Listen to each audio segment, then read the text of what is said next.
Dito mga ka-farmers, nagkukubli ang mga uod dito sa mga tuyong dahon. Kaya tinitingnan po natin mga ka-farmers po yung mga nagsasapot. Pagka po ang dahon mga katribya sa dulo ay kagaya nito, sasapot yan, may uod sa loob. Ayan o. Kaya ito, ini-spray na po ito mga ka-farmers. Pero meron pa siyang mga insekto.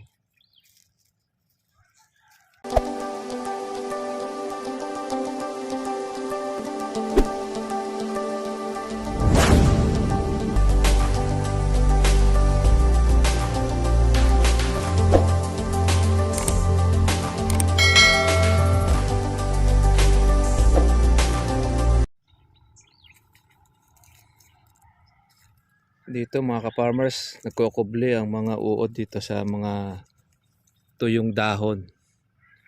Kaya tinitingnan po natin mga ka-farmers po yung mga nagsasapot. Pagka po ang dahon mga katribya sa dulo ay kagaya nito, sasapot yan, may uod sa loob. Ayan o. Kaya ito, ini-spray na po ito mga ka-farmers. Pero meron pa siyang mga insekto. Sa gabi, sumasalakay po yan mga katribya.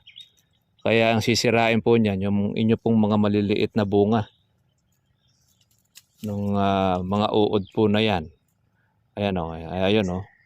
Mayroong uod na kumakagat ng ating mga buko. Kaya di pa po natin ito basta-basta mga ka-farmers na hindi po i-sprayin, lalo na't ganyang marami pong mga sumusulpot ng mga uod mga katribya. Ayan o. Kaya pagka nakita ninyo meron siraan dahon tsaka sira yung bunga, asahan ninyo meron na po yung kuwan, meron ng alaga sa loob. Yan, dami naman pong mga buko. Itaw na. Kaya mag-additional pa po tayo mga katribya po ng ating gamot na para dyan sa mga uod na yan. Kung hindi natin ito mga ka-farmers maaagapan, sisirain po ang mga maliliit nating mga buko o mga bunga. Dahil kumakain na siya ng mga dahon. Yan. Pag naubos na dahon, pati bunga niyan ay titirahin na. Yan, yung mga sapot-sapot diyan po nagtatago ang ating mga kalaban.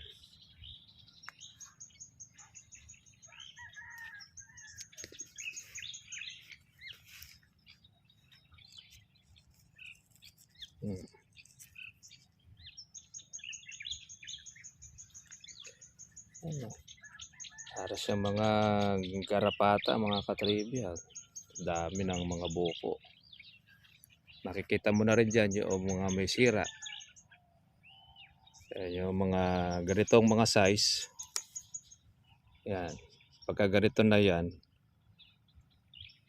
sira na ito.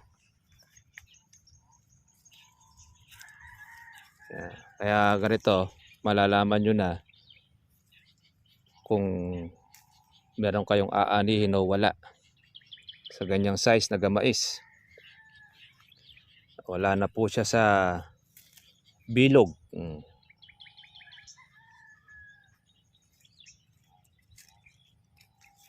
Ayan na. Kaya kung bakit ang kalamansi mga katribya ay nagmamahal, dahil dyan po sa mga insekto na yan. Naalagaan nyo na. Ayan o. Ito, pitasin na ito mga ka-farmers. Pero sinisira pa ng mga uod. Kung hindi pa natin ito na-i-spray, lalo na mga ka-farmers. Lalo na mga katribya. Mas marami po ang masisira. Okay, kung hindi natin yan ito maaagapan. Kaya maintain lang. Dahil kumbaga sa percentage, meron na tayong 60% na pag-asa dito sa bunga ng ating alaga. Kaya tayo po ay mag-i-spray pa. Meron din po mga lumalabas din po ng mga bulaklak. Ayan, sa mga kilikili. Hindi na po ito mahihinto. Pang June yan mga katribya. Ang labas ng bulaklak ngayon.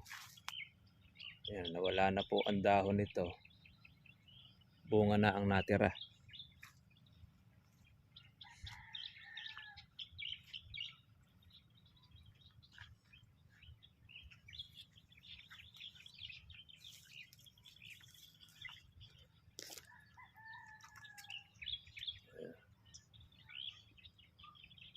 Lumaki-laki pa ito ng kaunti. Mapapansin na po natin nito lahat. Ngayon ay maliliit pa siya kaya halos hindi mo pa siya gaano maaninaw ang mga may sira. Pero may mga nagpapakita na ng mga kubikong.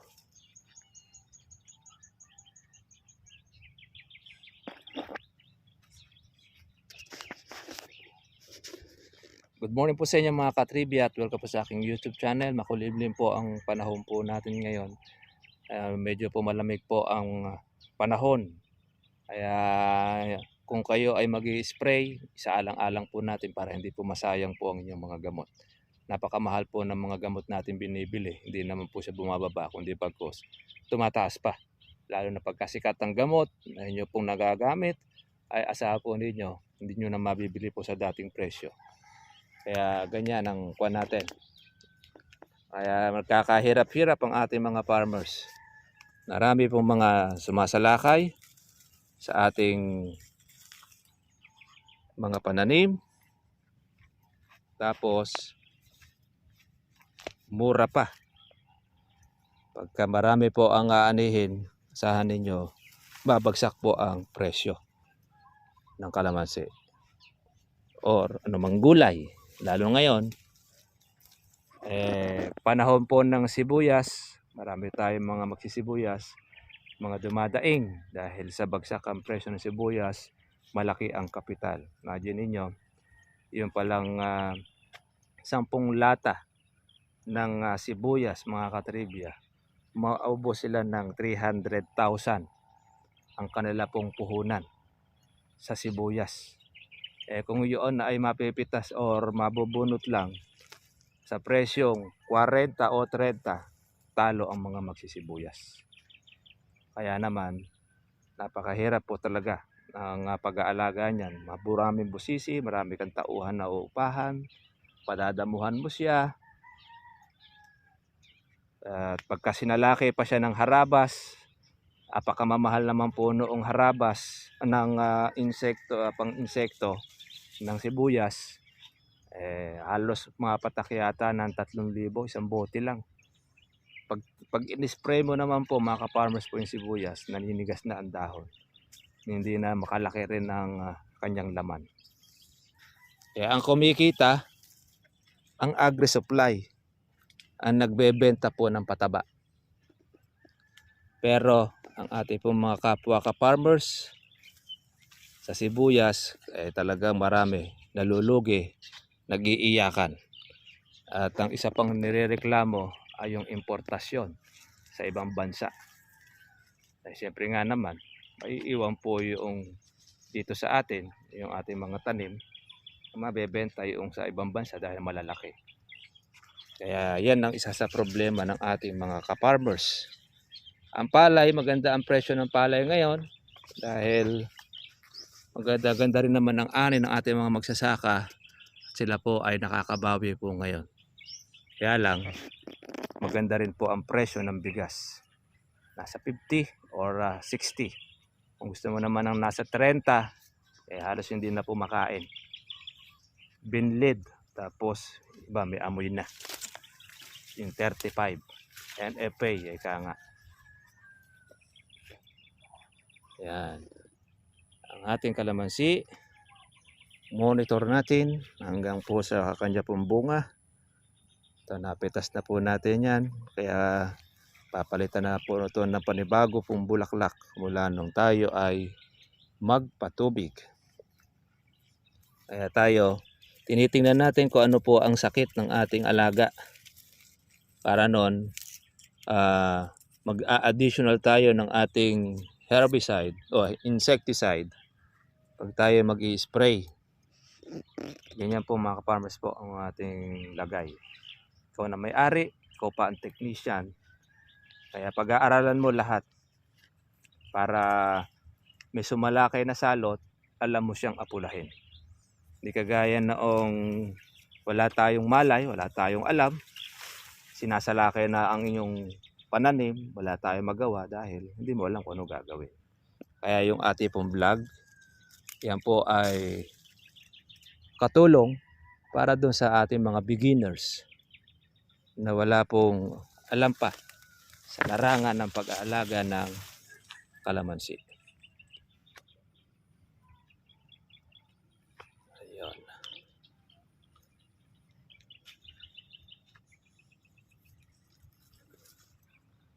Okay mga katribya, yan, monitor lang po tayo. At yung ating presyo ng kalamansi ay 2,000. Sa dating 1,800, ngayon ay 2,000. May kumukuha 2,100, mayroong kumukuha 2,200. Depende po sa klase po ng kalamansi ninyo. Ayan o. Meron po sa kilikili po ng mga bulaklak. Ayan. Napakasipag ng kalamansi sa pagbubulaklak. Bulaklak siya ng bulaklak. Ay kailangan alaga ka na alaga para continuous ang kanyang magiging bunga. Ito yung tinatawag natin bulitog. Kasi pag magbulaklak ito at magbunga. At naaasahan po natin ng bulitog pagka ganitong panahon na mahal ang kalamansi. Lalo na sa mga tinatawag natin lugawan, yan ang mabenta. Yun pong mga bulitog. Okay mga ka-farmers, sige po, kita-tala po tayo po bukas. God bless sa inyo lahat. Bye-bye. Tutok lang po kayo sa aking pong channel. At kung nagustuhan ninyo yung video na ito, huwag niyong kalimutang mag-like at mag-subscribe. Yeah. Nasya lang po tayo ng ating kaibigan si FPJ sa Candaba. Ayan, kinuha lang siya ng 2 pasakong organic fertilizer. Si FPJ. Magandang umaga po. Ayan. FPJ pala. Kilala sa barangay nila yan eh. FPJ, ituturo ko sa bahay nila. Gano'n lang kasama siya doon sa Commons area. Na. Pati alam na ako magtitinda yung tatlong. alam na Pagka gusto kong lumilipas na yung bulak yun, i-sprayan ko ng ginagawa ko sa Nilo. Yung foliar yun. Sa US, Amerika, doon ko pinukuha. ano yung pampabulaklak? Pampabata rin yun. Yun yung dala-dala kong pinasample niya. Lalo sa silis, sa palay. Amino acid. Pagka maglilihin na yung palay. Nakarating kami ito kay Sir Marvin eh. Ay, kamusta na po? Ano ko yung kuha natin? Saan pa dito Kaya po sa may ano na yan. Pinipilid. Ilalaga ko na. Ilalaga ko muna. Taglilinis pa lang po kami. Noon po pagtatanong. Ano ba kayo, sir? Tiga ba ba? Apo, yun ang ating pong dalawa po dito. Ito, bayaan nyo lang na kusa siya yung bunga niya. Pagka pitasin ninyo. Pandagdag lang. Hindi natin practice kasi yan. Kahit yan mamulakak ng marami, hindi lahat magtutuloy. Magkakuha din yan. Oo, naglalaglag din iba. Makakakuha na kayo ng pampiga. Okay. Sa yung kuha natin, yung sa may gamot natin, continuous nyo yun. Pagka buko na, kagaya nung sa resa na yun, depende sa inyo, pwede na kayo mag-stop doon. Bali ko na lamang kung meron pa ni bagong bulaklak ulit. Meron naman. Ayun, continuous nyo na kahit mag-weekly na kayo. Nagpatabahan ako dito. Oo. After 2 weeks yung kabila. Ayun. Yung ako ang gamaes, o pwede ikalimang araw na pagitan dito. Ano? Katong araw. Bakit? Pwede na yun.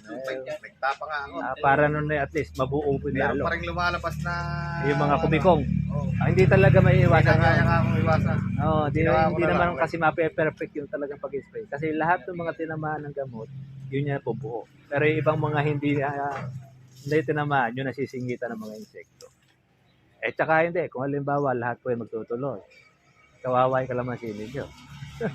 Sigurado, magtutukod kayo doon pagka gano'ng karami. Baka magtukod doon sa... Oo, yung dami na yun. Pero magkukang pa yan, maglalagas pa ng konti.